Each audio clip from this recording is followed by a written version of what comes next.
operação que foi deflagrada com a autorização do ministro do Supremo Tribunal Federal, Edson Fachin, não apenas tentou prender a ex-presidente Dilma Rousseff, né, como foi a prisão de tal ex-presidente Lula às 7 horas da manhã para tentar ouvir ontem mesmo o depoimento dele nesse inquérito que apura supostas doações de 40 milhões de reais a aliados dela, especialmente do PMDB, nas eleições de 2014. Quer dizer, foi uma operação aí que foi para cima do Renan Calheiros ontem, foi para cima de várias lideranças do PMDB, uma operação grande que foi cercada de bastante tensão nos bastidores. Barão, o pedido de prisão da Dilma, por exemplo, que só veio à tona no meio da tarde, ele foi recusado, né, tanto pelo Ministério Público Federal, pelo vice-procurador-geral da República, José Bonifácio Borges de Andrada, como também pelo Edson Fachin, o ministro do Supremo. Por que prender a Dilma se ela precisaria apenas ser ouvida?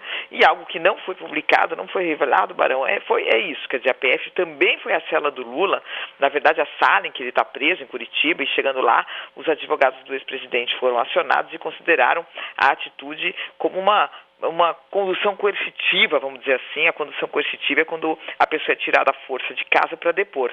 No caso, o Lula não está em casa, né? Está nessa sala, que é hoje onde ele vive, e os defensores, então, portanto, recusaram, falaram, não, isso é como se fosse uma condução coercitiva, ele não vai falar antes de conhecer os detalhes desse processo. Essa operação, Barão, se algum ouvinte não se inteirou dela, ontem, né, ela foi baseada em delações de executivos da holding, da JF, a holding que controla a JBS, em depoimentos também do Antônio Palocci, que dizem, né, que houve uma contribuição de Caixa 2, uma contribuição ilícita de campanha eleitoral para que lideranças do PMDB apoiassem a campanha dela em 2014. Então, a temperatura subindo aí nos bastidores, Barão, a todo lado, né? O Brasil passa por momentos de tensão.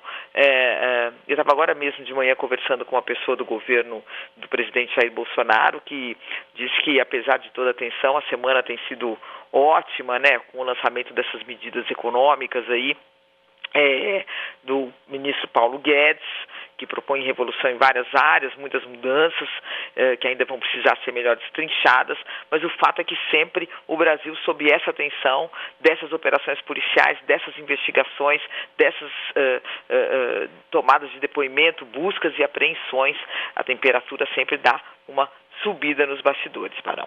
Pois é, Mônica, e nesse caso específico da Dilma, né, até falei mais cedo, porque sempre sobre a ex-presidente Dilma Rousseff se falava assim da incompetência, das dificuldades na área econômica, da crise que o Brasil acabou enfrentando, né? Mas até então algo específico que levaria ela a ser presa, né?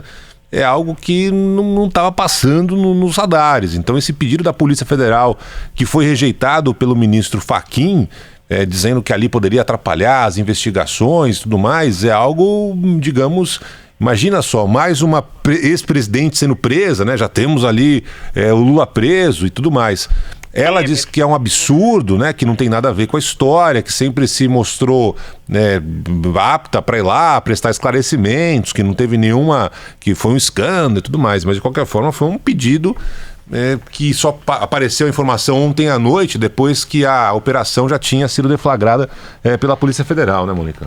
A prisão, né, Barão, ela não pode ser usada para desmoralizar, destruir a reputação das pessoas. A prisão tem que ser usada com muita parcimônia. Eu me recordo sempre quando teve o julgamento do Mensalão, que eu acompanhei todos os dias, eu ia lá ver as sessões de julgamento, e o ministro Joaquim Barbosa, que tinha aquele caráter rigoroso, né, assim, criticado por uns, idolatrado por outros, mas naquela linha dele, e ele, até hoje as pessoas falam isso, quer dizer, ele não mandou prender absolutamente ninguém antes do trânsito e julgado das condenações, que no caso, como foi só no Supremo, só teve uma instância, que foi o Supremo Tribunal Federal.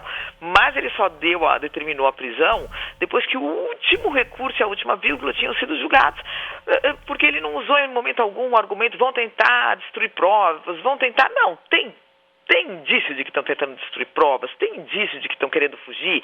Tem alguma coisa concreta que justifique uma prisão? Não tem. Portanto, as pessoas vão responder em liberdade e, quando estiverem condenadas, elas vão presas, como foram, no caso do Mensalão, várias prisões, e isso não impediu o processo, não impediu as condenações, não impediu as investigações. Então, eu acho que essa coisa de prisão, né, o próprio Ministério Público foi contra a prisão da ex-presidente, o próprio ministro Edson Fachin do Supremo, que não pode ser considerado um ministro que contrário, né, à prisão, um ministro que tem se mostrado até mais duro, mas também falou, não, calma, né, devagar Pandora aí, né. É isso aí, vamos ver como é que vai ser o desenrolar dessa história, mais uma vez envolvendo os irmãos Joesley e Wesley Batista, o rolo com o PMDB, com o PT. A apuração continua depois da operação realizada ontem pela Polícia Federal.